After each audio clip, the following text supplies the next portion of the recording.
Welcome to the Human Performance Outliers podcast with Zach Bitter and Dr. Sean Baker. Sean is a strength and high-intensity athlete and coach, setting personal records into his 50s. Zach is an endurance coach and athlete who competes for the S, Fuels, and Ultra Footwear Extreme Endurance teams. Together, Zach and Sean bring you a wide range of topics with guests from around the world. Topics include health, nutrition, physical fitness, and sports.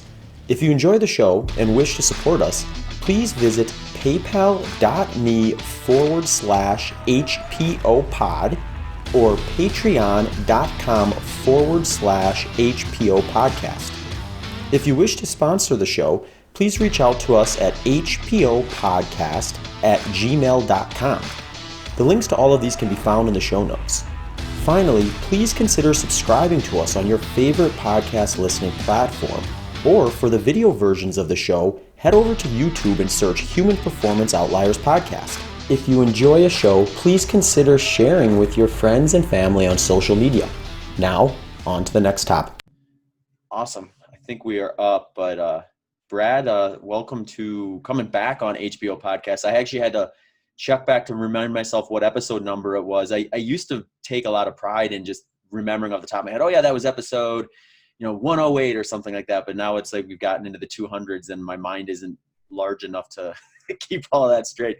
So I did a quick look before, and it was episode 146. If folks who are listening to this want to go back and listen to our round one with Brad, which I think if I remember right, we were talking a bit about some speed golfing and a whole bunch of other stuff. So if there's a mic in front of me, there's a good chance we're going to get into speed golfing and what have you. But it's so nice to be back on. You guys are cranking on the show, and now you're carrying on like an endurance athlete, no matter what. And it's glad I'm glad to join you, man. Yeah, no, it was obviously the show was a blast with Sean co-hosting with him, and it's fun to see that he's had so much success with his stuff over on his own things, and he just is kind of focusing on that right now. So do the solo hosting for the time being, and see how that goes. I mean, I'll have to represent the strength and power there you go. realm of the athletic training world, because I'm pretty much obsessed with high jumping now. It's been a passion of mine for a long time, and it kind of recalibrates all the fitness activities that I'm doing, because it's such a unique sport, and you have to be resilient against injury when you're doing explosive work. So it's been a transition. Obviously I have a long background in endurance, but now you kind of like solve these problems differently and have different priorities. So it's kind of fun to pursue different goals throughout life. Obviously I had a phase of my life when I was on the pro triathlon circuit where all I was an endurance athlete. I was good for nothing. If my neighbor wanted me to come over and help, put sandbags in place if the storm was coming, my back's tight, I can't do it anymore. I got a 5-hour ride tomorrow. Yeah, exactly. I mean, we're so, I think, as trying to pursue the very limit of human performance in a distinct event. We don't want Zach Bitter coming over and lifting sandbags, because you're not adapted to that. But trying to broaden my perspective and have goals that promote longevity, promote health rather than compromise health, which I contend that, elite triathlon training or even ultra training is going to be always a challenge to your health rather than, naturally promote your health. You got to be really careful at all times. So, now at this age group, I'm trying to just stay healthy, not get wiped out by overtraining patterns and things that, were so common when I was pushing the triathlon goals. Yeah, it is kind of funny to think about it. I usually tell people, when you find yourself running 100 miles in one stretch, you've surpassed that margin of diminishing returns from the health benefits of running, and you've gone into the world. You surpassed that at mile 7.5, man. No, don't kid yourself. Yeah. No, it's interesting too, because like this will actually be a fun episode from a timeline standpoint, I think, because I had Dave Scott come on a couple episodes ago. And then we just had Lewis Ryan, who he's an interesting guy because he's 22. He got into Xterra, bike, swim, run stuff, like I want to say when he was like 16. So he turned pro at 18. He's been over he's from New Zealand, but he's come over to to the US a few times to do some of the big like world championship age group racing and stuff within that in his young career. But he's kind of at the beginning of that like long haul endurance stuff. You kind of got the full scope almost of it now, where you did the triathlon as a professional for a while, and then have played around with I mean, it seems like every time I talk to you, Brad, you've got some new like physical activity thing that you're excited about. So it's always kind of fun to see like what direction you're heading with that stuff. Yeah, I've been doing high jump since high school, and I was a distance runner in high school, skinny little freak that ran around circles around the track over and over. But then when our practice was over and we were done, trashing ourselves with the intervals, I'd always wander over to the high jump pit, and I was just fascinated by, the challenge of bending over the bar and the technique. And I wasn't any good because I was a little wimpy guy. But what's cool is in my 40s and in my 50s, I was coaching the young athletes in soccer, basketball, and track. My goal was to absolutely dominate them in every single practice and just, punish them in every way. So I was always out there as a participatory coach. I'd scrimmage with the soccer team and the basketball team, and then it was time to run lines. And I'd just try to work these poor kids over at the end and scream and yell that I was ahead and taunt them and do all that stuff. But in track practice, I was always coaching the high jumpers and then, demonstrating and then spending an hour after practice doing it. So it's been in the background, but now for some reason, I got excited. I entered a meet for the first time in a couple decades, an official meet, and I cleared a height. This was in February of 2020, and then of course all the meets were shut down. So right now, believe it or not, I'm ranked third in the world in the 55 and over high jump and number one in the USA. Nice. And so I'm sure if anyone's listening that's in the Masters high jump, they're thinking, I'm going to get that guy when the meets come back on. And I know I'm going to go higher too, because I've been training like crazy. But, it's kind of that little burst of excitement that I was actually on the board as a Masters track and field athlete. And I thought, you know what, this is, it's a perfect challenge because it brings in so many factors like the flexibility, mobility, balance, all these things that we read about are so important as we age. And the metaphor of like raising the bar and trying to continue to be a competitive athlete even as I get older, I think it's kind of fun. And I think we all need to have something that gets us up and lights us up, and that we can continue throughout life. I'm thinking of my father who passed in 2019 after 97 awesome years. He had a great life, no complaints. It was a great run, but he was a very, very competitive golfer until just about the very end of his final round when he was 95. He wasn't happy with his score, and so he quit. But to see him with that true competitiveness and personal competitiveness. He wasn't a tough guy trying to win money off you. He did that when he was younger and did plenty of that. But he wanted to improve. He took lessons when he was a 95-year-old man to improve his chipping technique and try a different putter with a different angle. And it obviously got him up in the morning and got him thinking about golf. And he'd do his drills and his pulling the stretch cords for his abdominal work. And that's what I want to be, is someone who's always got a goal and always got something going on. And also keeping the proper healthy perspective, because as you know, right now at your peak, everything's revolving around your next race and putting everything you have into it to try to break a record. And I was that guy from age 20 to 30 on the pro triathlon circuit. And then after that, I had to wake up one morning and go, oh, I got to get a job. I'm going to be racing kids pretty soon. Life went on. And so it wasn't really a healthy notion to go out there and try to sign up for the Ironman again as an amateur and keep going and only try to lose a half an hour off my best time that I did when I was a pro. It was time to move on to something more healthy. And I think dominating the kids is my reference point. So that was really healthy for me. I don't know about those poor little kids, but I will say for parent coaches listening, it was about ninth grade when these guys, I was MVP on every team from third grade, fourth grade, fifth grade, seventh grade, eighth grade. I was right in there kicking butt. I was the best guy. And then all of a sudden I went from MVP to a guy who couldn't even stay on the court with the basketball players and was graciously invited to not play anymore by my son. And he said, maybe you should join the adult leagues. And I'm like, oh, okay, I get you. Because I couldn't guard anybody all of a sudden. They're bigger, taller, stronger. And that was a beautiful transition out of, playing with the kids to like pursuing my own goals and getting into speed golf and high jump and things like that. So there's always something that I can report back to you to answer your question in the longest answer of all time on the podcast. Well, I think it highlights something that I think is interesting too, where like when people get too narrow-minded in their scope of what they can do in terms of being physically active, but also enjoying themselves, I think is where people run into these unsustainable programs where like, if I decide right now, like, well, the only way for me to be in shape and be healthy is to run, well, there's going to be a point in my life where I no longer am excited as I am now to do that. And then it's going to become something that's both enjoyable and also productive for health, to being something that is just maybe productive for health, but I'm not enjoying it at all. So for me at that point, I think that's when it's time to, take advantage of the wide array of options that we do have in terms of physical movement and find something I want to do. And I think, Mark Sisson was the other guest that I thought was interesting with this because, he found out about, what was it? Not disc golf, ultimate Frisbee. And he's like, I just loved it. So he's like, and here's someone like well into his adult age. Ted Naiman is the same way. I think Ted said on our podcast, like if he could just be playing disc golf all day long, that's what he would be doing. Like if there was a way for him to just get paid to play disc golf all day and do nothing else, that would be what he'd be doing.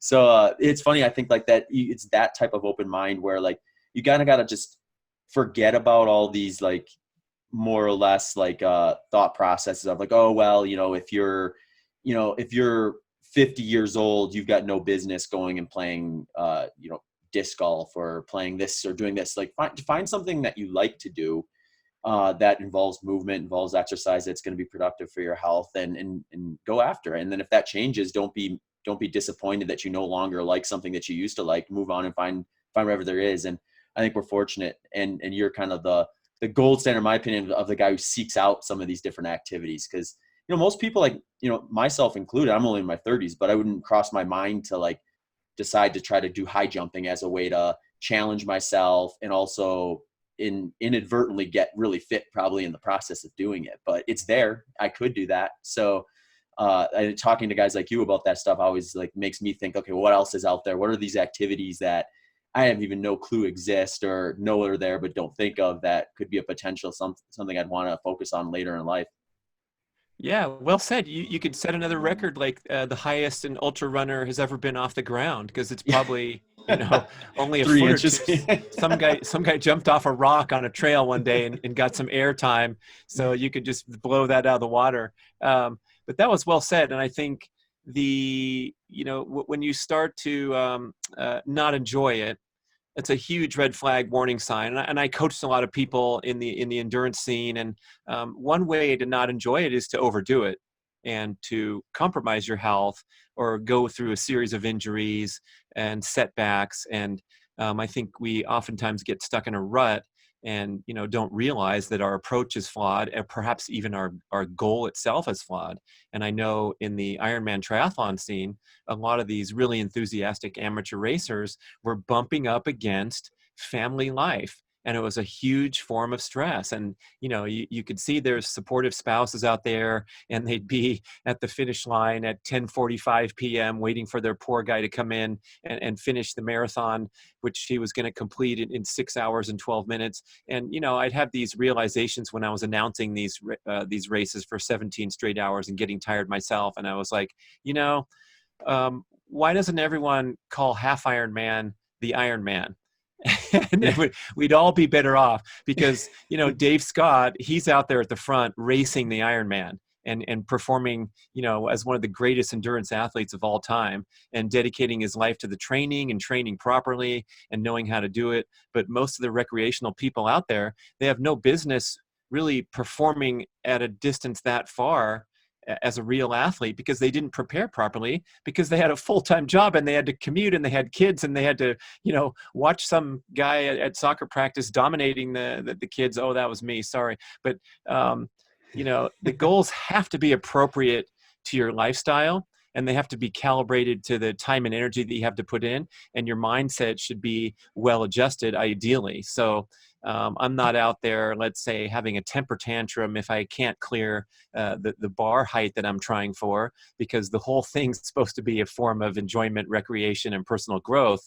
And boy, that's a tough challenge when you're an elite, to try to keep that perspective and fly home from a race where I got my butt kicked and say, wow, it was sure nice to go to the Caribbean and see that beautiful beach with the white sand. That was always a challenge, but I knew if I could get there and preserve that healthy attitude, that's when I could perform my best as an athlete anyway, when I was not caught up and not overly intense and driven and focused and all those things that we think are attributes, but a lot of times they come back to bite you if they're not properly dialed into the other important things that are happening in your life. Yeah. It gets really interesting too. And I think like, just kind of like what you said, like, well, why did we determine the Ironman to be kind of this pinnacle of that sport versus the half Ironman, when the half Ironman is, there's no shame in maximizing your potential in the half Ironman. That might be just as, if not more painful experience than doing the same thing in the full. And I always think about that with running, because I think it's like the Boston Marathon, right? Like basically everyone in the US knows what the Boston Marathon is if they know anything about running. So if you find yourself qualifying for Boston, getting the jacket and all that stuff, I mean, that's awesome. I'm not trying to knock on those folks, but that in the average person's eyes is like, okay, that's the pinnacle of running. And I have a buddy who has never run the Boston Marathon, but he's run a 13:55 in the 5K when he was in college. If I went up to someone and said, hey, I've got this guy here who's run a 13:55 in the 5K, and I have this person who qualified for Boston by a minute, they're going to be like, oh, tell me about the guy who qualified for Boston by a minute. I'm like, it's just kind of like this, for whatever reason, we find these things that are kind of like, here's the benchmark that we're going to aim for kind of collectively as like a sign, or like, that check mark of accomplishment. And they don't always match up necessarily from what is also a great big accomplishment, just maybe not known about, or equally as challenging, equally as fun, but just a different distance, or a different type of event. So I got a lot of love for the forgotten events. Yeah, I'm glad you said that, coming from you, that carries a lot of weight, because this mentality that further is better for the average participant. And the triathletes will get asked point blank, oh, that's cool, you finished the half Ironman, when are you going to do an Ironman? Yeah. Instead of like, what was your time, when are you going to improve that time? Mm-hmm. So yeah, it's good to kind of think, what's an appropriate challenge, what seems more fun and appealing to me. And I also like that bucket list concept of like, hey, if you are asked what's the furthest you've ever run, and you have an answer, that's pretty special, but doesn't mean you have to do four of them per year for the next 7 years, because that's putting you at high risk of overdoing it. Just like if you do 400 milers a year instead of 3, you're pushing the envelope, buddy. You're asking for trouble, right? I mean, everything's got to be put in the right perspective.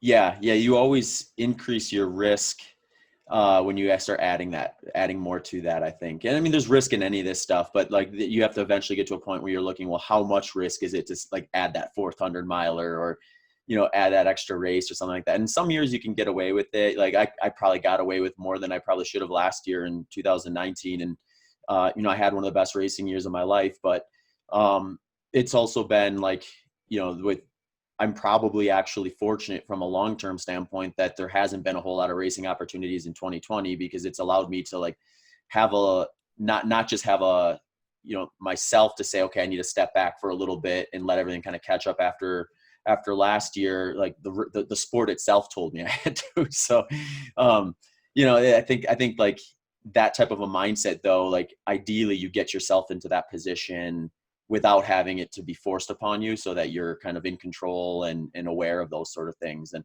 it's tough though, because I mean, you get these folks every once in a while who can do 400 or 500 milers in a year, and they seem to not break down as much, or they seem to be fine with it. And Jeff Browning, who we had on the show too, is an example. He's almost 50 and he'll do 400 or 500 milers a year. But once you get to talking to him, he'll tell you, it's like, you have to be careful doing that. and his thing is like, he doesn't do huge training blocks like he would have maybe when he was younger. And he said, that's why it's sustainable for me, because I know when to take my foot off the gas in training. So I'm not driving myself in the ground through the training program and then again driving myself in the ground during the race and then rinsing and repeating over and over again until everything breaks down. He's found that balance within him where he knows like, well, I can do the training I need to do versus the training I think I have to do because so-and-so ran, 200 miles last week or something like that, some ridiculous number. And it's interesting. So like, I guess what I'm trying to say with that is like, there's where you get into troubles when you start trying to just mimic someone else's program or someone else's kind of accomplishment or something like that. And you start chasing numbers versus doing what's going to work for you. Oh my gosh. Yeah, I had to learn this the hard way back when I was a triathlete. And I give huge credit to Mark Sisson, who was my coach back then. That's how we originally connected before we started writing books 25 years later. He was a former Ironman guy. He's older than me. And then he became a coach in the LA area. And I was on this team and he was our coach. And boy, I locked into his philosophy and his ideas that were, well ahead of their time back then. And one of the things that we had to solve this problem was I just could not hang with the volume of the work performed by the elite athletes. And I'd go out there and I could ride with them on the Tuesday ride for 100 miles all out and feel great and stay with the first pack. But then they'd get up the next day and go for an easy 3-hour ride in the mountains and then swim for an hour and a half. And, and I would always just fall apart when I was trying to adhere to these templates that were thrown out there by the group mentality, because the triathletes would train together a lot. And so Sisson, kind of devised this plan for me where he said, hey, why don't you measure yourself against the best workouts of the week with the best guys? And so if you can go and hang with the fastest running pack of the week and then forget about the other workouts and just do whatever feels right to you. And I think all of us at all levels of performers, we have this wonderful intuitive sense of what's the right workout to do on a particular day and a month or a year. And we just ignore that voice so frequently due to peer pressure or due to outside influences of the ego demands and the stuff that you see on the internet, or that those voices that come into your head like, oh, my competitor just did this. And so I realized as an elite performer that the discipline and the focus that I had to have was not to get out there and train. Everyone can do that.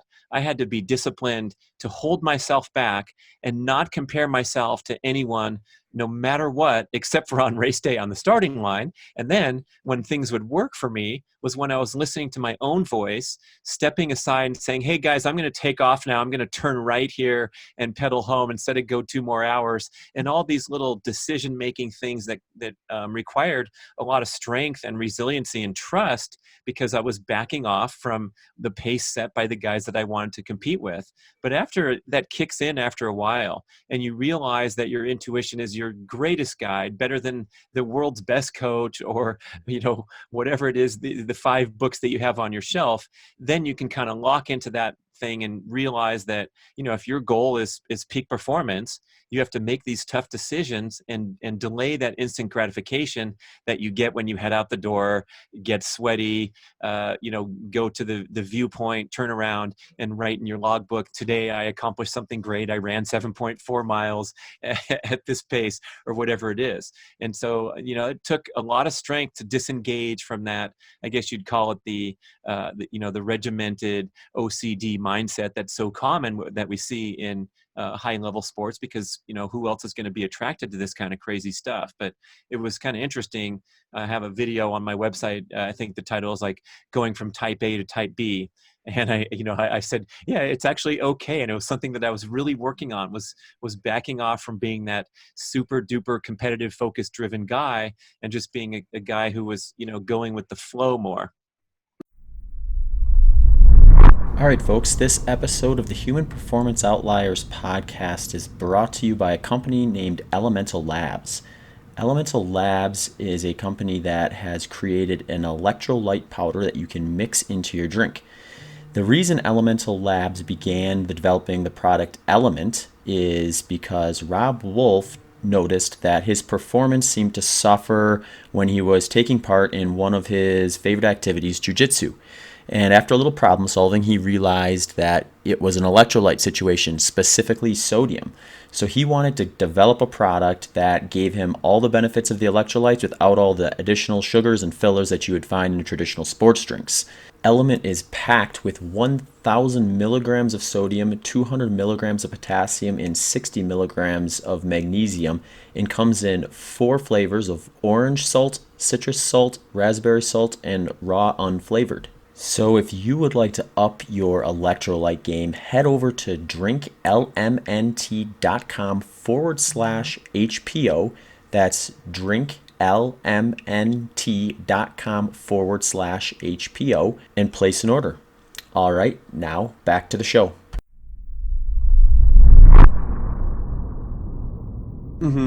Yeah, that's interesting. It reminds me too, I think the first time I realized or was exposed to a reason to believe that like what works for one doesn't work for all was when I was running track and cross country in college. Our coach, he told us that these were guys that had just graduated before I came in. So I never met them or knew them, but they had a really good team. I think they got like second at nationals that year as a team in cross country. And the top guy on the team, he may have won nationals that year. And then the second guy on the team, was just right behind him. And the cool thing about that, the 1-2 spot on that cross country team was the guy who was in front.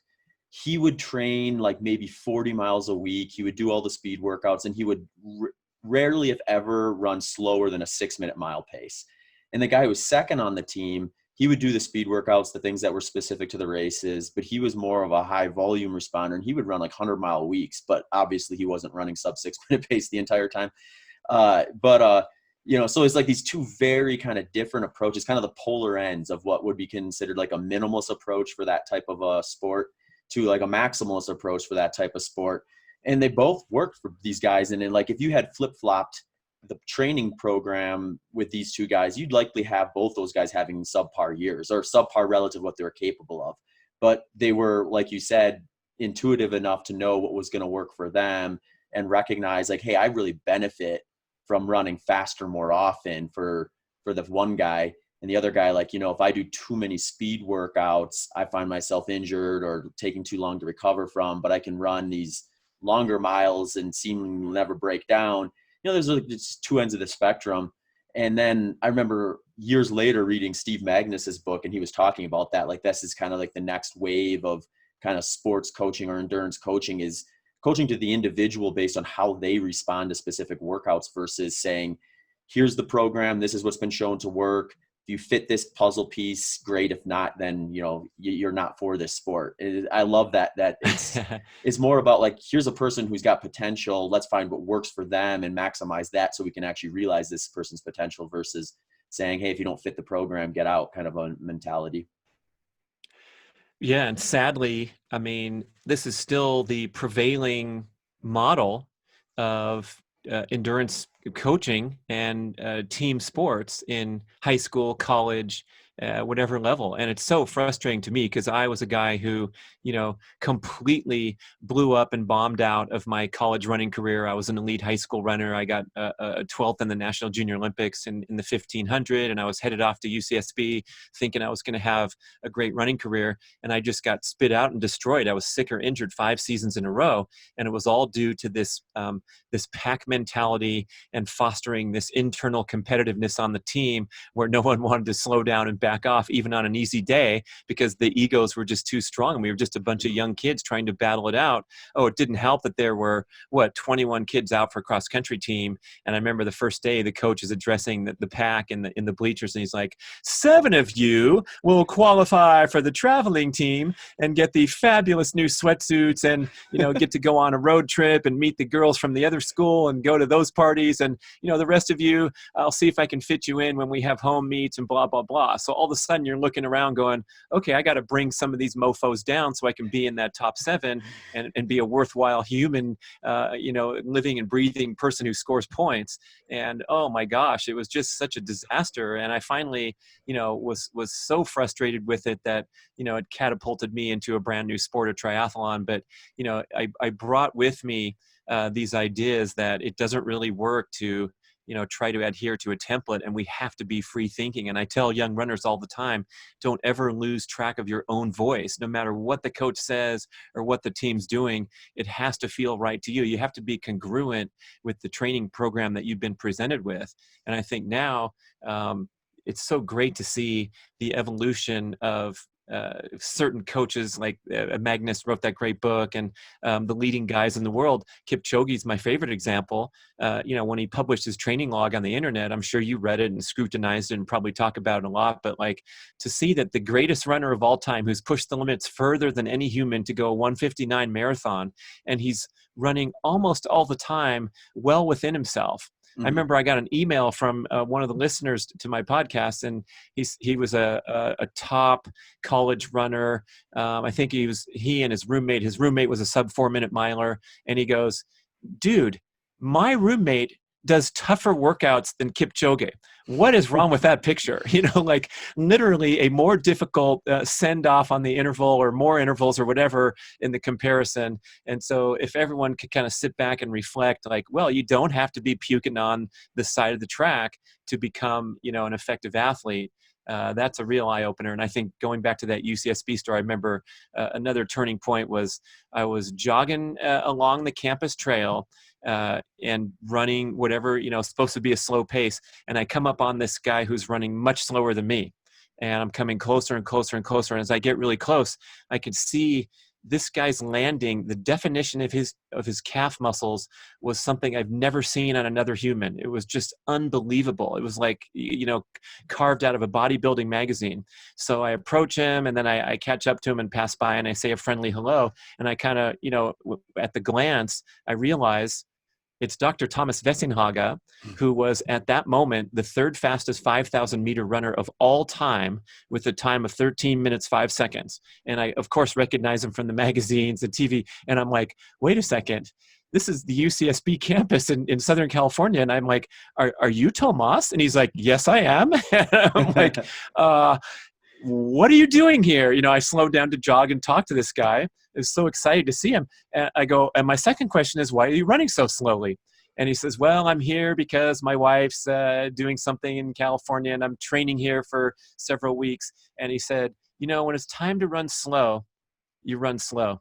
And when it's time to run fast, I can go to the track, and I can, obviously this guy could put out some fast workouts, but it was such a simple exchange. And I never forgot the rest of my life that here's this guy that I'm catching and passing on my slow day. And so obviously if I was running 7:12s or whatever I thought was a slow day, it wasn't really slow enough as a mediocre college runner compared to this guy who was probably doing his slow day, and he was going to be ready to be, primed for an awesome track workout the following day. And that was like the first exposure to, what do they call it now? Polarized training. We're 30 something years later, but people still don't grasp that it's okay to go out there and be gentle on your body and harness your reserves and your competitive energy. And then, of course, once in a while, throw down, and that might ideally be a race day rather than, your fourth tough workout of the week. Yeah. Yeah. And race day can be the toughest workout you can do. So like, if you strategize with those, then I think you can get plenty of hard stuff in there. And like, was it Matt Fitzgerald, I think, who wrote the book while he went over and trained with some of the East Africans? And the one thing he noticed, I think I think this was Matt's book, where he said that one of the most eye-opening things to him was he was able to write the majority of his book while running easy on the easy days with the East Africans, because they were running so slow. It was like, you catch them on the fast day, and it's like, you better be able to do a low 4-minute mile pace for whatever workout they're doing.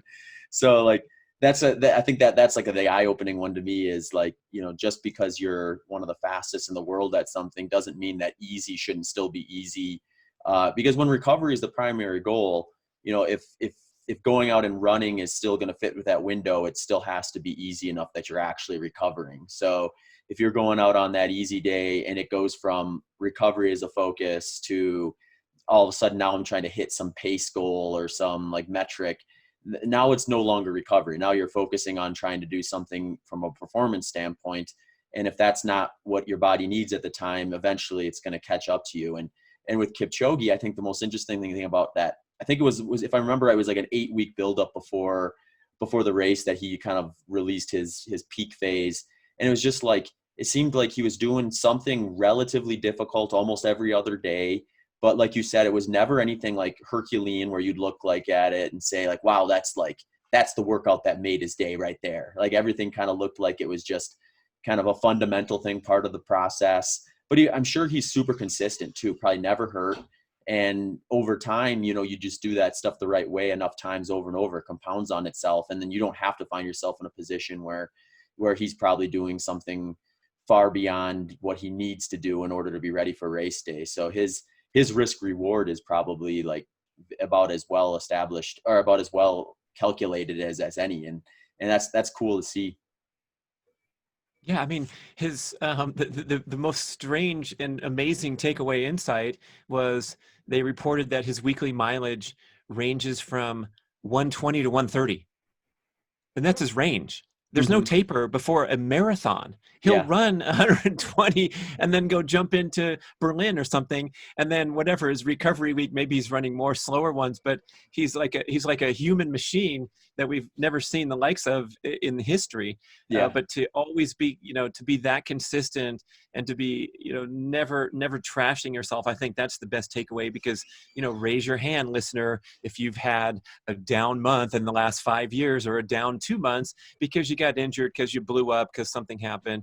And one thing I'm struggling with, I mean, I'm not here to provide all the answers, but I know, like, when I go out there and do these sprint workouts and high jump workouts, I'm so excited. I'm so pumped up to be at the track. I don't go that frequently, right? So this is a special day. I'm going to go through my whole sequences of jumping drills and try to, get my technique right over the bar. And I tend to overdo it due to the excitement of the venue and the time that I'm get to push and challenge my body. And I think it's really hard to make that calculation in real time that, hey, maybe I'm going one extra loop today because logically speaking, I've had a big year in 2019, and this is I might be still like bouncing back from that. And I think that's just a constant battle to kind of regulate and make good decisions without having the regrets of the next morning where that's when you finally realize you overdid it, or the following week. Mm-hmm. Yeah, no, that's really good outlook, I think. But speaking of high jump, let's talk a bit about that, because I'm actually interested in like what would I guess you kind of maybe are a little unique because you did a little bit of high jump in high school, so you probably had an idea of some of the basics and the fundamentals. But like if someone came to you or one of the listeners reached out to you and said, "Hey, Brad, I want to start high jumping. Where do I even start? I've never even looked at a high jump pit, much less try to jump into one." What are some of like the basic like startup, like, I imagine there's things you want to be doing before you even get to the pit in terms to make sure your body's ready for that sort of thing, and then start implementing some of the stuff that people would imagine, like that beautiful Fosbury flop over the bar at hopefully like 7 feet or something like that. Yeah, jump over your height. Really easy goal right there. Wow, what a fun question. And even if you don't have interest in some specific random thing, I feel like going outside and jumping up in the air off the ground and landing is such a fundamental human behavior.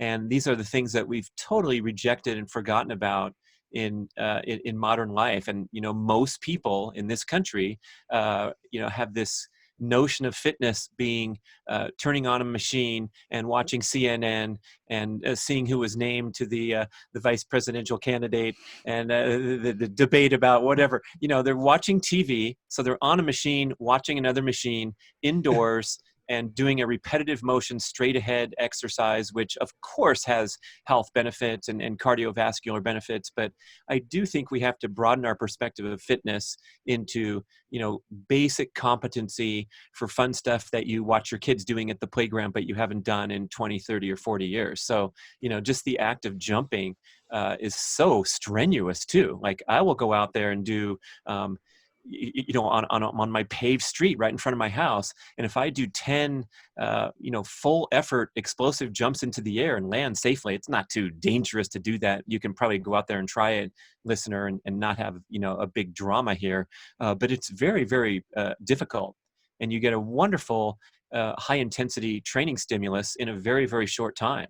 So one thing I've done recently is I've been obviously endurance athlete since I was a kid, and my morning for the last 40 years, I'm 55 years old now, is typically started with getting my dog out of the house. I want to be a responsible dog owner. I think if you're going to get a dog, you owe that dog at least once a day and hopefully twice a day, getting out there into nature and letting that dog be a dog. So I usually just head out the door and jog for 20, 30, 40 minutes. And this is, a lifelong habit.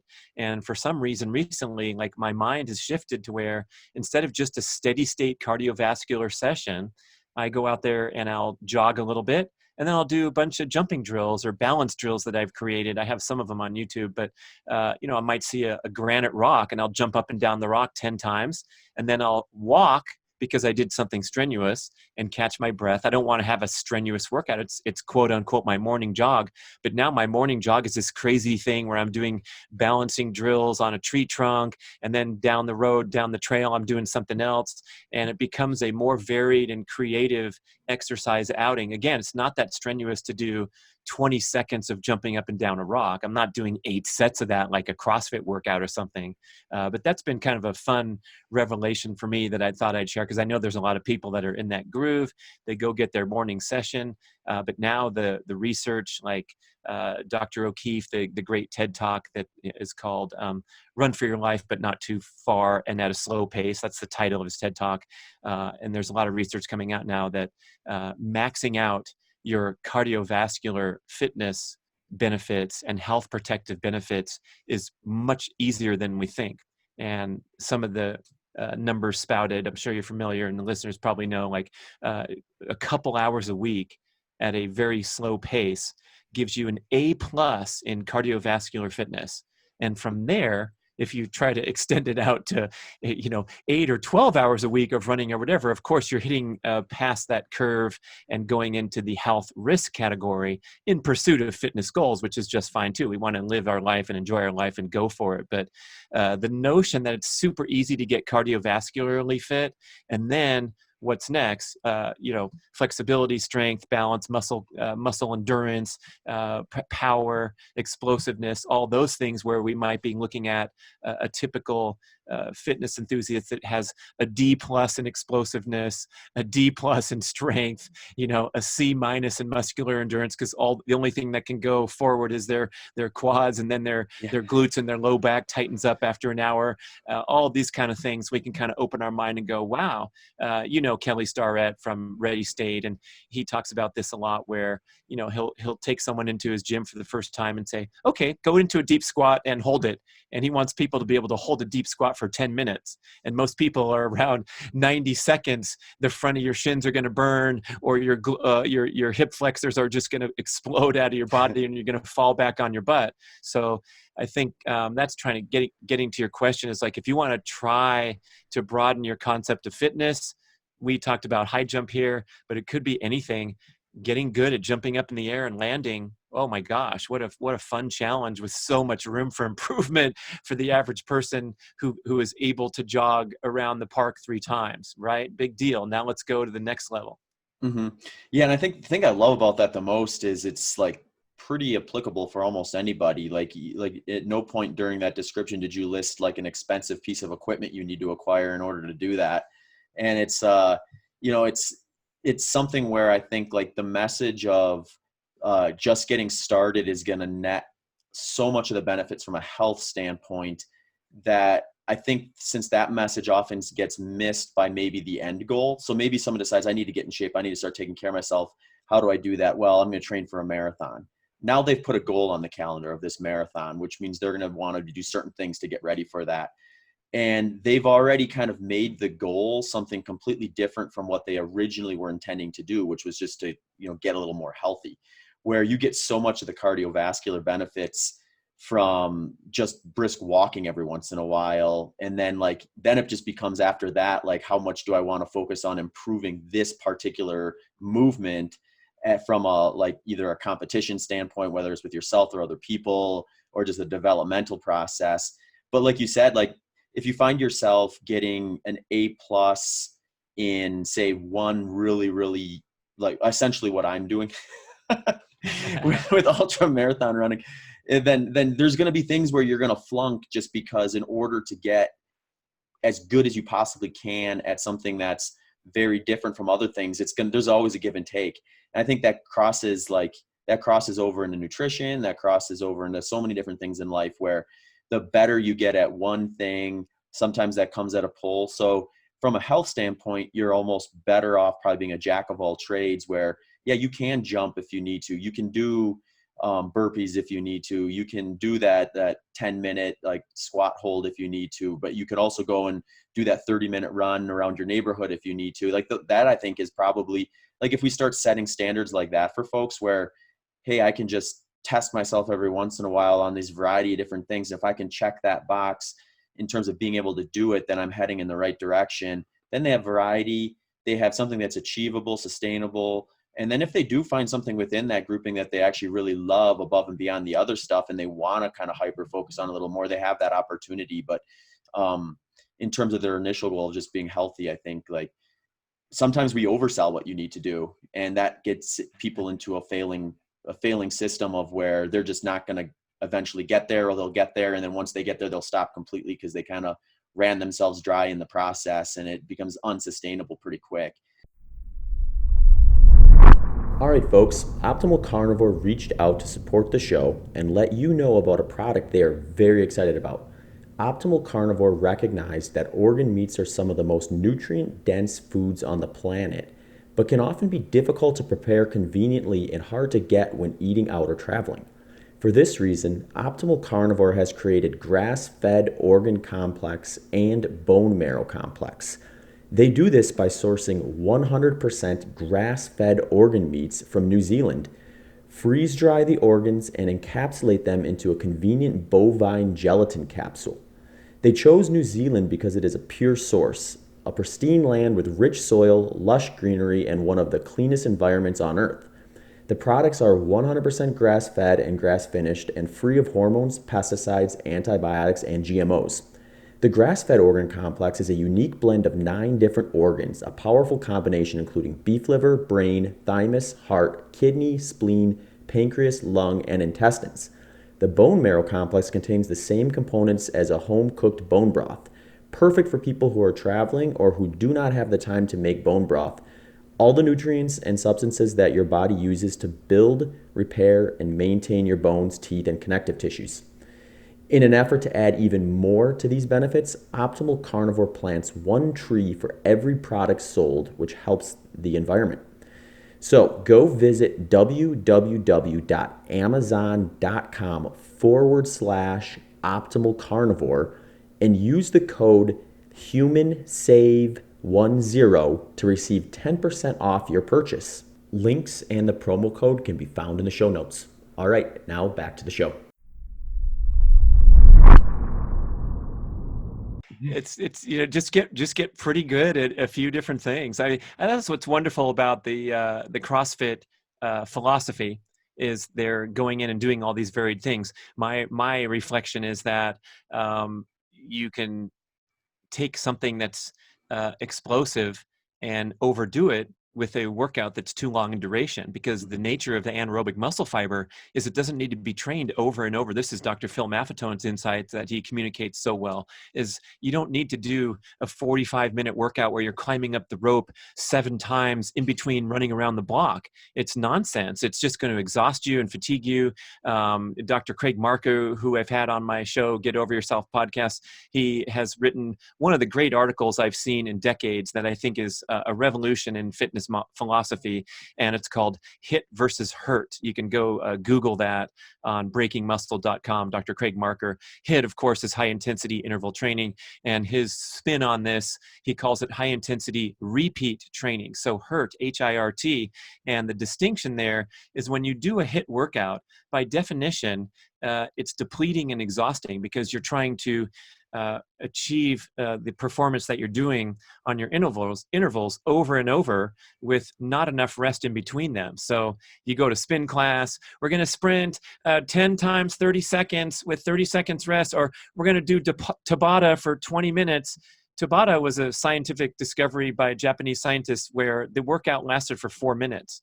But you go into a gym, routine gym, and you see on the whiteboard 60-minute Tabata boot camp. Like they're doing it for an hour, completely distorted from the original science. So the high intensity repeat training workout is one where you perform an explosive effort in this sweet spot of duration of 10 to 20 seconds. Because if you try to go all out sprint for longer than 20 seconds, it's not truly a sprint anymore. The body cannot perform with maximum output at longer than 20 seconds. If you try to, because your spinning instructor's yelling at you to finish yet another interval lasting for 30 seconds or sprinting for a minute, total misuse of the term sprinting, right? What happens if you try to keep going is you destroy your cellular structure to fuel this ATP, this ravenous fire to keep you going at maximum output. And in Dr. Marker's article, he talks about this disassembling and deamination of these cells in your body. So they're combusting to fuel you as you try your hardest to sustain an output past 20 seconds. So you don't want that cellular damage because it requires a long recovery time. It can cause all kinds of trouble like suppressing your immune function, causing ammonia toxicity. Which cells are most sensitive to ammonia toxicity? Your brain cells. So you have brain fog at 3 p.m. because of your crazy workout that you did at 6 a.m. But if you can keep your sprints under 20 seconds, you get a wonderful performance benefit before they start breaking down and falling apart. And in tandem with that, you add what Dr. Marker calls luxurious rest intervals in between these efforts. So when I go and do my high jump workout, I'll do, let's say, a jumping sequence where I'm hopping on one foot as high as I can in the air, landing, hopping, and it takes about 10 seconds. And then I walk around and recover for probably a minute. So I feel fantastic when I try the second sequence of that same drill, rather than on my fourth one, I'm huffing and puffing, I'm getting tired, and now my form sucks, I'm introducing injury risk, and I'm gonna pay the price 24 hours later, 36 hours later, 48 hours later, because my body has been destroyed in pursuit of some awesome workout performance because I didn't rest enough during that workout. Same with the sprints. I do a set of 8 70-meter sprints as my go-to sprint workout. Now, 70 meters, not much, not very impressive, but guess what? It's in that sweet spot of 10 to 20 seconds where it's a true sprint. I rest a long time in between each sprint. So my 8th one is excellent, just like my first one, relatively speaking, right? I don't know how excellent it is, but I'm doing the best I can. I'm getting the most out of my body. And so I think we should add that ability to perform explosive effort as a fitness requirement, but doing it properly, where you go out there, whoever you are. If you can't do weight-bearing sprints right now, okay, sprint up the stadium stairs, or an uphill sprint, or even on an exercise bike if you do have limitations of that nature. But keep it in that very short duration with very long rest in between each sprint. And then you'll feel like an actual athlete, like Usain Bolt or someone who's a true sprinter, where you go watch them working out. They're not on their hands and knees huffing and puffing 7 times because they haven't rested enough. They're doing really explosive stuff and then taking extensive rest periods. And that's how you become a competent sprinter, power athlete, explosive athlete. This goes for kettlebell swings too, where you're going to swing the kettlebell. Okay, let me see you swing that thing for 12 seconds and then stop for at least a minute. And that's kind of a breakthrough that we all need to embrace, because I think most people are out there, when they do go hard, the hard workout is too stressful, too strenuous. It doesn't serve the intended purpose. And then in that depleted and exhausted phase afterward, guess where we're headed? To the Human Performance Outliers show sponsor, Jamba Juice. Oops, sorry, I just lost you a sponsor. Because when you're finishing these workouts that are too strenuous, you're craving sugar, your glycogen is depleted, you're doing it 3 days a week, and you are turning into, guess what? A sugar burner, a carbohydrate dependent athlete. And I don't know about you, but the people I talk to in this health scene, the most common goal, or the most common area where we're getting a C minus, D plus, self-graded, right, is excess body fat. And you got people extremely devoted to fitness, extremely devoted to healthy eating, and still carrying around an extra 5, 10, or 15, or 20 pounds. And that is often due to workouts that are poorly designed. We talked about going slow enough to really be in the fat burning zone, like Dr. Tomas, the great 5,000 meter runner. He was burning fat all the way. But a lot of us out there who are doing the stair climbing and watching CNN are just out of that fat burning range. So we're burning a little too much glucose during these workouts. We're eating a little too much later that night. And then when we do go blast out an interval workout, it's too difficult. It burned up too much sugar for too long a period of time. And then we're off at Jamba Juice getting the scone and the medium smoothie, which is more calories than we just burned doing an incredibly stressful CrossFit session. Yeah, no, I think beyond losing our potential Jamba Juice sponsor, I think we already lost our potential granola bar sponsorship episodes ago. So we can just add to that list if we need to. Sean Baker just ruined that one for you. The thing you reminded me of though, when you were talking about the way to structure those high intensity interval sessions too, was like this other concept of, rather than, like, you can find these situations where you're just busy all day. Like, you don't have a 60-minute block of time to go out and do like what would be considered like maybe a standard workout. And so rather than just throwing it all out the window and saying, I'm just, destined to be stationary the entirety of this day, is, every 60 minutes or every couple hours, just get up and take 30 to 60 seconds to do a 10 to 20 second like set of jumping jacks or push-ups or jumps or something like that. And you're kind of doing what you described, but with even longer recovery times in between, if you find yourself doing that like a handful of times. Or maybe it's like, okay, I got to go up this staircase anyway. Well, I'm going to take 10 seconds and bound up it versus just like you kind of like shuffle up. And, there's a lot of these little opportunities, I think, that even in the busiest of circumstances, you can still, add a little bit of flavor to things and hopefully still get some health benefits out of it all. That's funny. For like longer recovery time, I could see like someone making an entry in their journal. Stair 12-hour sprint. recovered 5 hours. Did another sprint. Yeah, love it, man. And the good thing about that concept you just explained, they're calling it micro workouts now. I think it's a great breakthrough in fitness that you don't have to have this lengthy formal workout.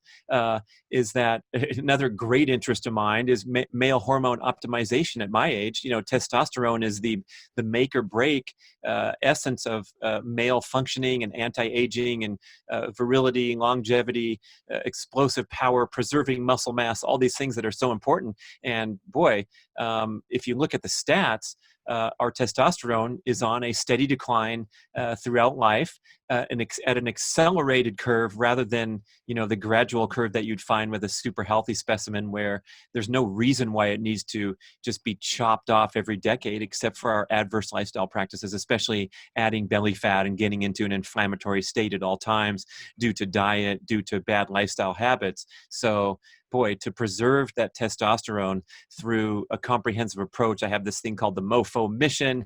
It's 10 assignments. You can go look at it on my website and, get deep into this concept because it is so important. And when you over-exercise, when you do those interval workouts that are too strenuous, when you overdo it on the endurance side, you trash your testosterone levels and literally decrease your health and accelerate aging rather than delay aging. So to get those things dialed in, those brief bursts of activity throughout the day are known to produce an adaptive hormone spike into your bloodstream. So you get a boost of human growth hormone, testosterone, other important hormones, but you're not going so long that you're fatiguing yourself and causing a decline in these hormones. So that's kind of the secret, is to get these explosive bursts into your daily lifestyle, but being careful not to do workouts that are too strenuous and have the opposite effect. I think that's kind of like the hack of the century, is that we need to go back to our ancestral example, our genetic expectations for health. And that entailed a lot of walking around and movement all day long, not a lot of sitting, and those brief bursts of strength and power and explosiveness that truly make us human, that are greatly neglected today. So I'm glad you brought up that example. And yeah, I'm thinking of that journal entry, 5-hour recovery between stair sprints, perfect day on the training log. I'm just waiting to see the workout program that has the work to rest ratio of like 1 to 2,000 or something like that. Yeah. And it's so funny because I think we've been socialized poorly to think what is a tough workout? It's going to the track on Tuesday night and running a set of, 6 800s or something with, a short rest between them. And so it kind of turns into that cardiovascular sessions that's not explosive. And because you're, going past your aerobic heart rate, you're just turning into an exhaustive session that requires a whole ton of recovery after. And going back to that Kipchoge example, where if he is doing intervals, I saw a video of him doing a set of 1000s on the track in Africa with the people sharing the pace. And you're like, wow, what an amazing, difficult, incredible workout. But then it's like, wait a second, the guy runs 4 minutes 38 per mile for 26 straight miles. So if he's 20 seconds over his marathon race pace, it's no longer that mind blowing that he's doing these it's not a crazy workout anymore. It's just kind of like fine tuning the engine. And so kind of trying to summarize back to the average person, if you can step out and do 10 explosive jumps into the air and land, a few seconds in between them, that might take you 20 seconds, rest for a minute or two, do another set, maybe a third set, and that's it. And you've spent 10 minutes out on your street, and you've added an incredible, beautiful new element to your overall fitness regimen, whatever you're doing now that's lacking that explosiveness. Awesome. Yeah. So if there's a theme here, I think real Tabata sets and micro workouts are a great starting point, and there's no excuses to miss those. Right on, man. I mean, yeah, who doesn't have 10 minutes to throw that in? Yeah, love it. Awesome. Yeah, no, I think that's also, I think it's encouraging too, because like we said before, it's easy to look at, where you maybe want to be or where you think you want to be and have that goal be out of reach given your current state. But some of these kind of relative, kind of easy entry points. And I think one thing I've thought about more just with my own coaching programming for myself and with my clients is like, how do I build in like things along the way that they can really be proud of and consider wins? So rather than like us sitting down at the beginning of a 4-month like training cycle saying, okay, here's that carrot for you, but it's 4 months down the road. So you should do these short interval sessions on week 2, but because the payoff is going to come in 16 weeks.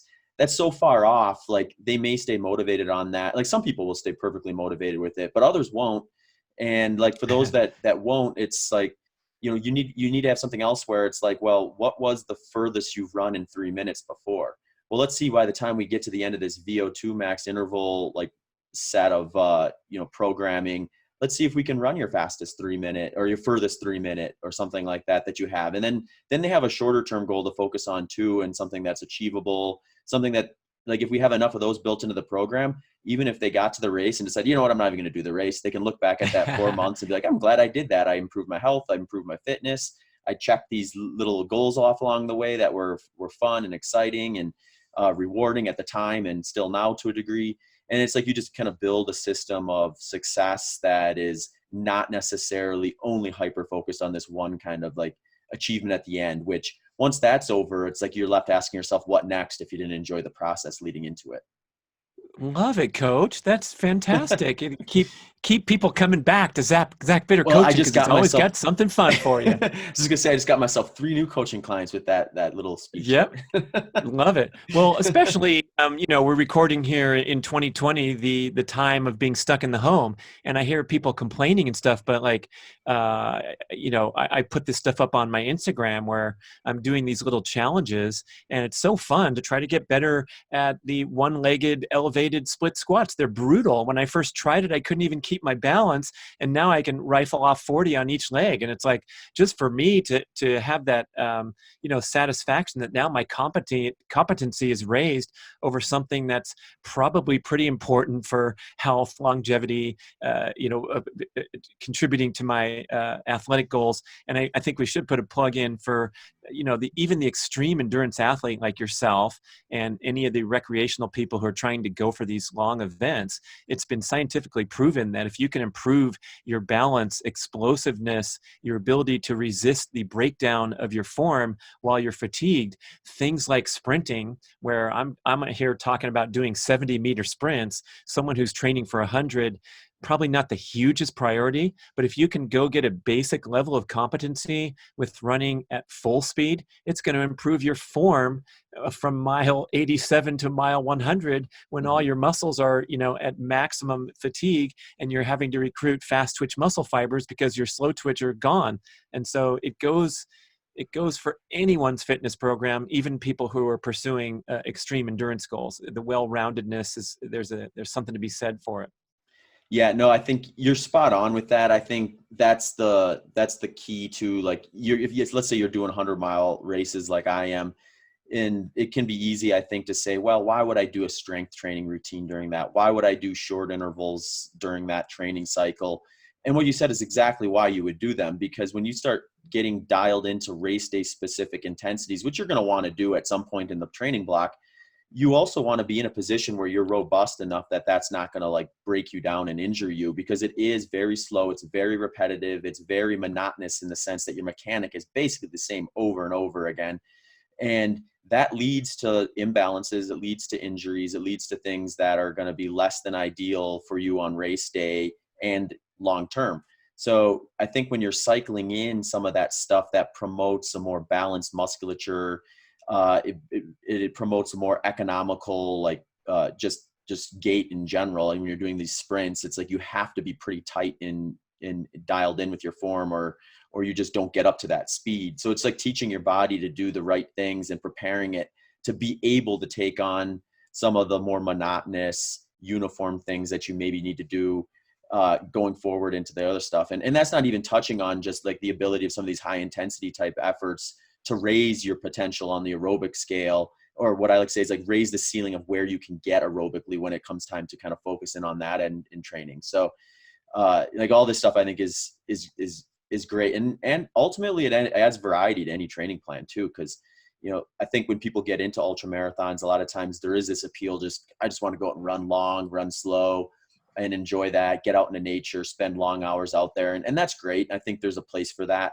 But I think there's also a point, if you do that stuff long enough, where you start asking yourself, why am I doing this again? And then it's like, then you can kind of sell the periodization side of things, I think, a little easier to those folks, because they kind of enjoy this new endeavor of, like, okay, I'm going to do the short interval session and kind of see where I'm at there and see where my progress is within that. And it's fun. I like it. And I think it's part of the reason why I've enjoyed this sport as long as I have, is because there are points in my training where, the 30-mile long run is, weeks, if not months down the training plan. And right now I'm going to be doing maybe a 60-minute run that has some short intervals in the middle of it or something like that. So I think it's perfect. I love you're preaching my language.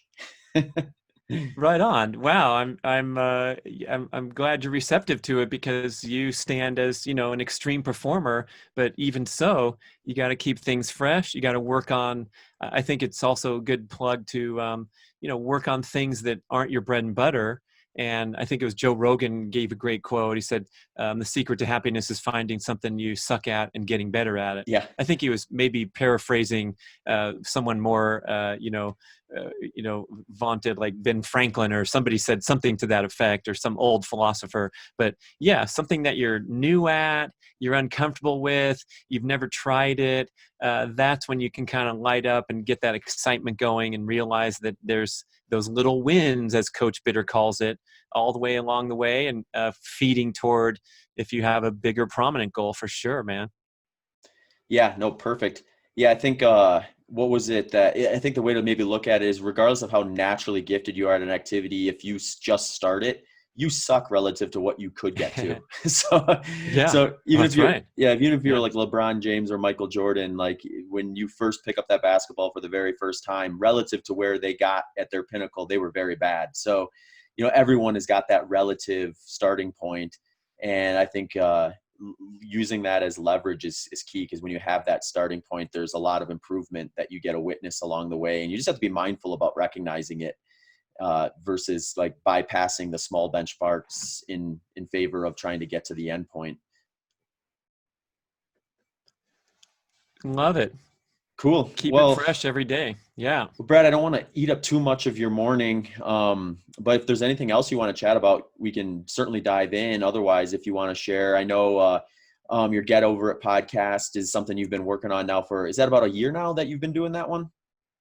It's been a couple hundred shows, just like you Oh, guys. really? So Okay. I think I started that in 2018, and it's been a great journey. I've had a lot of great guests on there, and I think your listeners would like that too. It's called Get Over Yourself. And then I mentioned briefly this MOFO mission, which is really exciting to me. It stands for Male Optimization Formula with Organs. And I know you have a lot of carnivore Sean Baker fans on the show. So this is a new product that I've come out with in association with Ancestral Supplements. People love their organ supplements, but it's designed specifically to support male testosterone optimization. But when we kind of plan this product, we wanted it to be a comprehensive lifestyle movement rather than just selling more pills, which maybe some of us have a counter crowded with pills. And so this MOFO mission is a series of 10 assignments, and they're all in an ebook. You can download it for free. It's great information, but it covers all aspects of healthy living and how they go to support or compromise your testosterone levels. And one of my favorite guests I've had on my podcast, Dr. John Gray, he's the best-selling relationship author of all time with his Men Are From Mars, Women Are From Venus book series that have been going for 25 years. And he's talking about, excuse me, the hormonal underpinnings that affect relationship dynamics and how dysfunctional interactions between the male and female can trash male testosterone levels, just like overtraining or not sleeping enough, and vice versa. If you have a loving relationship where the female thinks you're the hero and that you got this and you're doing a great job and you're getting support and you're communicating well and you're making her feel like the queen of the house and all these great things, that will dramatically spike your testosterone levels and you'll be all the man that you can be. You can preserve romantic spark for 20 years. There's great studies with John Gottman, another famous therapist, where these couples report they're still in love and excited and the part of their brain lights up when their partner walks into the room, instead of the usual dynamics that we see where people get into dysfunctional ruts. They go to bowling league and complain to all their buddies that their wife is nagging them again this week, and they're bummed about it. And the women go to the hair salon and chit chat about how difficult it is to get along with a male in the house. And so we can transcend some of these blocks that we have in normal life. Of course, we can get rid of the shit food that you've had so many great guests talking about. Look, we got to get our diet optimized and pick the foods that nourish health at the genetic level. So I've tried to put everything together. I mentioned John Gray because like item number 10 on the MOFO mission is don't be a dick to your girlfriend or wife. And so like your assignment as a man is to be calm, cool, and collected. That's John Gray's description of like, emotional self-sufficiency and emotional control, which is such a huge, important thing. And we tend to kind of have fallen off that in recent times in the evolved cultural dynamics where we want the man to be sensitive and open and share your feelings and, don't just stonewall, tell the 7 reasons why you're frustrated today at the shopping mall because it took too long. No. This is a whole nother picture of like, look, dude, suck it up. Be nice, be kind, and then go off and do testosterone boosting activities like workouts, like tinkering with your motorcycle in the garage, doing things that are problem solving and that are playing to our basic biological drive, which is to dominate our environment, pursue challenges, feel like we have accomplished something each day. And so I like the idea of kind of making this commitment, going on the mission, taking the assignments, and step by step working on your life in different areas where maybe you are super duper dialed with your job and you're excelling in the workplace and you're making a lot of money and you're shopping around for another new car, but all these things underneath the surface, the spare tire is growing while you're buying a new car, but you're not taking care of your body. And boy, it becomes of more interest to me at this age because you can't get away with all the crazy stuff, let's say I did in my 20s when I was training super hard, coming home, crashing, waking up the next day and do it again. Now we have to have everything, in a beautiful harmony in order to be healthy and vibrant and energetic and ultimately happy and enjoying a long, meaningful life. Mm-hmm.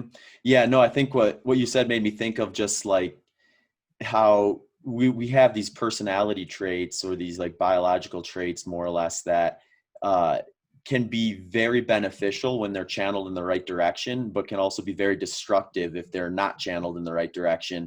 And it's just about recognizing, how do I use that to be productive versus a negative experience or a negative outcome, either in the moment or down the road. And once you kind of start recognizing those, you can start to use those things as strengths versus weaknesses. But I'll have to go back. I didn't hear that podcast that you had with Dr. Gray, but that sounds like a fun one to listen to. So I'll have to load that one up for my next workout and oh my gosh. check it out. Yeah, listeners, if you can get your partner and listen together, and I actually have a summary show where I just compile all the insights into these essential male and female assignments. So it's super fair if you're listening to it with your girl, whichever comes first, because I have the male assignments and then we come up to the female assignments after. But like really quickly, the major male assignment is don't freaking open your mouth if you are experiencing a negative emotional charge. Don't say it. Shut the fuck up and listen and be the calm and cool one in the room.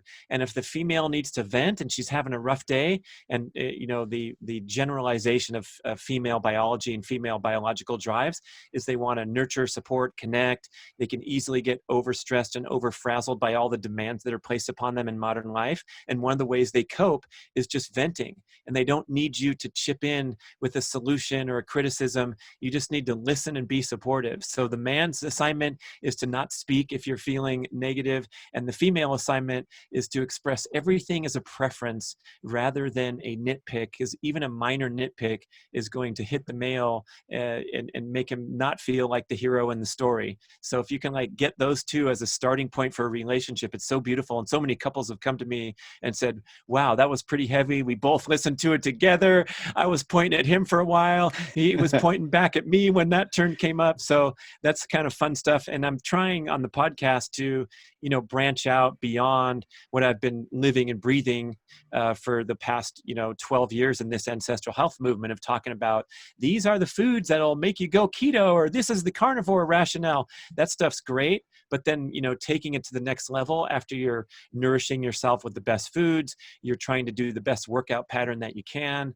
And then where do we go from there? And so, bringing in a different association of guests that have different things to say, that's been really fun for me, because I'm obviously not an expert on relationship dynamics or whatever the next topic is. The EMF stuff and the hyperconnectivity now is a huge concern of mine. And I think that's one of the assignments of the MoFo mission is like, just like you said, making these things work for you rather than against you.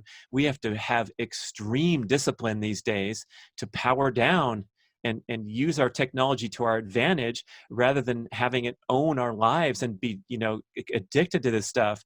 And in people who are in my age group, we have this reference point of like half of our lives where there was no technology whatsoever. You're a little different, Zach. You had, your wonderful early years where you didn't have that mobile phone when you were 9 or 12. I don't know what year you first got yours, man, but you had that time when you were out in the forest playing, jumping in the Wisconsin lake and swimming around and doing things like today's kids are, it's tragic what's happening because, the digital age is upon us. And so, another takeaway, since we've talked about fitness and diet and all that, but boy, if that phone can know its place in your life and you can be the master of it, that can really help with your stress levels, your hormone levels, your engagement in the present time with real live social interactions and things that we've sort of discounted these days.